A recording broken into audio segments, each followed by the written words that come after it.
Allô tout le monde! Bienvenue sur la chaîne de Yoga et Tralala. Bienvenue aux nouveaux, aux nouvelles. Si c'est votre première fois, merci d'être là. Et si c'est pas votre première fois, si vous revenez encore et encore, ben un gros merci à vous aussi. Je m'appelle Charlotte Laure, je suis professeure de yoga. Et aujourd'hui, je voulais aborder un sujet que je trouve dont on parle vraiment pas beaucoup dans le milieu du yoga. Je voulais aborder la pratique personnelle du yoga, la pratique seule. Donc ça implique pas d'écran, pas de vidéo, pas de professeur, pas de livre non plus, pas de notes, rien là, de tout ça. Petite question pour vous avant de commencer. Est-ce que vous pratiquez déjà seul ou vous n'avez jamais fait de pratique de yoga seul? Vous avez toujours été accompagné d'une vidéo, d'un livre, des notes, dans un cours? Écrivez-moi ça dans les commentaires. En premier, je veux juste clarifier que tous les cours de yoga, les vidéos sur YouTube justement, puis tout ce qui est à votre portée pour pratiquer le yoga, c'est génial. Je n'enlève rien à tout ça. Je vous encourage même à continuer d'en visionner à l'occasion. Parce que, en fait, quand on commence à pratiquer seul, sans professeur, sans aide, sans guide, qu'on est vraiment seul sur notre tapis, je dirais que c'est vraiment là qu'on fait du yoga pur et dur. Je l'ai déjà mentionné dans une précédente vidéo, le but du yoga, c'est vraiment la connaissance de soi. Et oui, on peut commencer à explorer ça accompagné de quelqu'un d'autre, mais je crois que c'est vraiment quand on se retrouve tout seul sur notre tapis qu'on n'a pas le choix d'apprendre à se connaître, de s'observer, d'essayer des choses par nous-mêmes.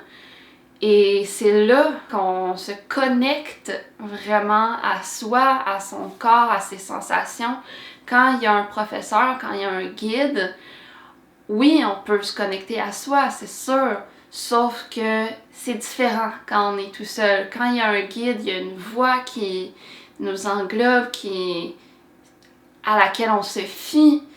Et là, en étant seul sur notre tapis, on n'a plus cette voix-là. On est confronté un peu à nous-mêmes, à être seul, à pas avoir le choix de se faire confiance aussi. Confiance à son corps, confiance à son instinct, à sa petite voix, à ses envies, à ses besoins. Et donc, moi, je vous encourage tellement à, de temps en temps, couper les écrans.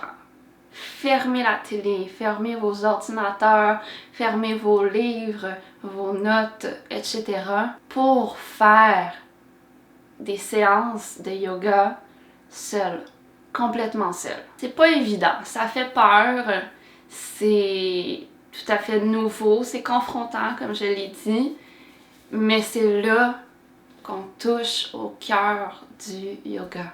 Donc les premières fois que vous allez faire ça, que vous allez vous retrouver seul sur votre tapis, moi ce que je vous invite à faire, c'est faire des exercices très simples dont vous vous souvenez par cœur. Faites confiance à votre mémoire et faites des exercices de respiration, de méditation, quelques postures ou la salutation au soleil si vous la connaissez, ou juste quelques postures de la salutation au soleil si vous ne vous rappelez pas au complet de la séquence. C'est correct.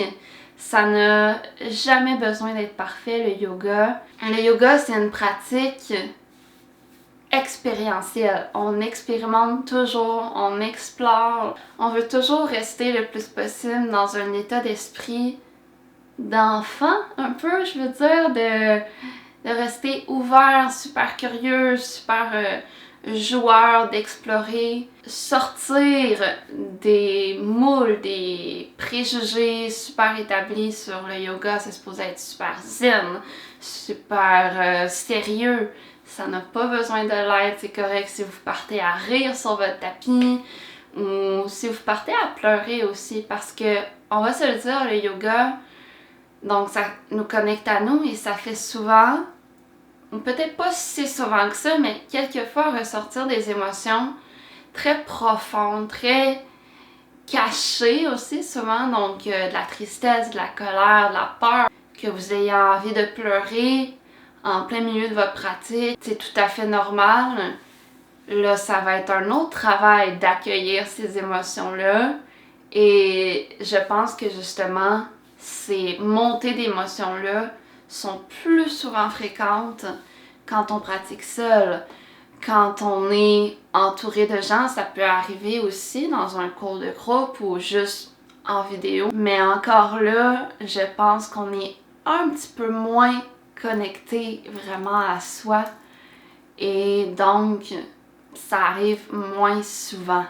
Je pense aussi que la pratique personnelle de yoga seule, ça va vraiment aider à la confiance en soi. Il va falloir en fait avoir confiance en vous-même pour vous mettre seul sur votre tapis, sans support, sans aide quelconque, vous faire confiance.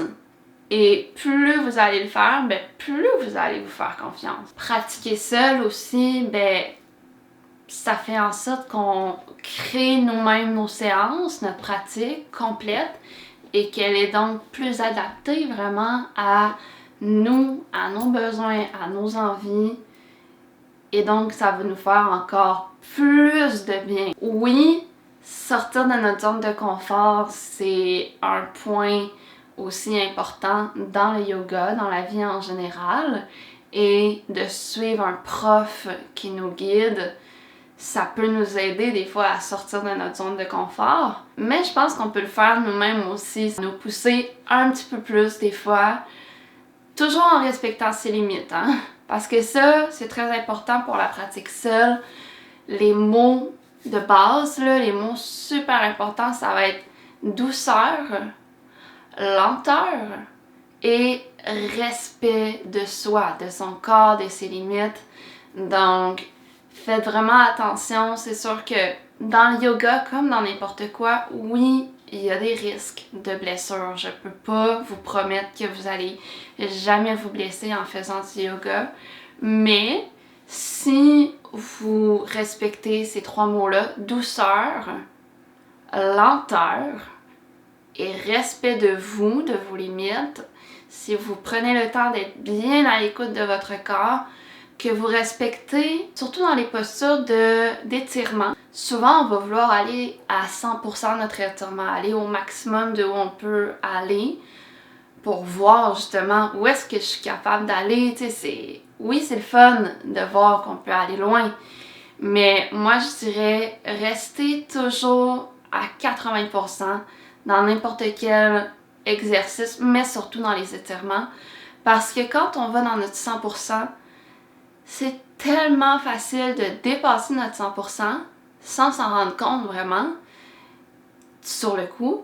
Et c'est là qu'on se blesse. C'est quand on va trop loin qu'on se blesse. Et d'y aller lentement aussi, ça va vous permettre de mieux être à l'écoute de votre corps, mieux observer qu'est-ce qui se passe dans votre corps, qu'est-ce qui vous fait du bien, qu'est-ce qui... Oh non, je suis peut-être pas mieux d'aller là finalement, plutôt que d'y aller vite et là se dire « Ah merde, je suis allée trop loin justement, je viens de me faire mal. » Mais bon, j'espère que ça ne vous fait pas peur ça. Je pense que vous n'avez pas à avoir peur et lancez-vous. Allez essayer de faire une petite séance, c'est pas obligé d'être long là d'ailleurs. Souvent, quand on pratique avec un professeur, un guide, la séance va être plus longue. Quand on pratique seul, ça va être souvent beaucoup plus court. Quand je pratique seul, mes séances durent 15, 20, 30 minutes gros max, je dirais. C'est très très rare que je vais faire des séances de 45 minutes, 1 heure seule. Je ne pourrais pas vraiment expliquer pourquoi, mais bref, commencez avec des petites séances. Ça peut être juste un 5-10 minutes de respiration, de méditation, de juste 2-3 postures que vous vous souvenez dans lesquelles vous êtes bien, qui vous font du bien. Peut-être une posture un peu plus challengeante qui vous sort de votre zone de confort. Mais ouais, je vous invite vraiment à essayer ça. Revenez me voir quand même. Faites-en encore des séances sur vidéo ou quand ça va être possible, des séances en personne aussi. Avec d'autres personnes, c'est tellement aussi différent comme énergie, comme sensation, comme ambiance. Ça fait tellement du bien aussi de se retrouver entre personnes pour pratiquer. Mais je pense que justement, en ce moment de pandémie, ça peut être un bon moment pour essayer ça. Essayez de pratiquer seul. Faites-vous confiance, respectez-vous, écoutez-vous, allez-y doucement, lentement. Je me répète, mais c'est super, super important. Et vous allez aller de plus en plus à l'intérieur de vous, connecter à votre corps, plus apprendre comment votre corps fonctionne. Allez écouter, vous connecter à votre cœur aussi, à vos émotions, à vos besoins, à ce qui se passe aussi dans votre tête. Quand on médite vraiment seul, sans accompagnement, sans support, il y a tellement de choses qui se passent, il y a beaucoup plus souvent de pensées qui vont venir parce que quand on est accompagné, il y a une voix qui nous accompagne, qui nous guide, qui nous ramène dans l'esprit de méditation, alors que là, c'est silence total. On est plus confronté à nous-mêmes, à nos pensées, à nos schémas de pensée. Mais c'est le fun, c'est ça qui est le fun, c'est qu'on est tout d'un coup libre aussi totalement de faire ce qu'on veut, d'être pleinement, sans non plus se sentir jugé ou obligé de faire quoi que ce soit. C'est votre pratique à vous, vous faites du bien de la façon que vous voulez. Et voilà. Donc voilà, c'est ce qui conclut la vidéo d'aujourd'hui. J'espère que vous avez trouvé ça intéressant, que vous avez envie maintenant d'essayer de pratiquer seul. Si ça vous a donné envie, peut-être que ça donnerait envie à d'autres personnes. Donc, partagez cette vidéo. Et bien sûr, j'aime toujours ça quand vous mettez un petit pouce pour montrer que vous avez aimé la vidéo.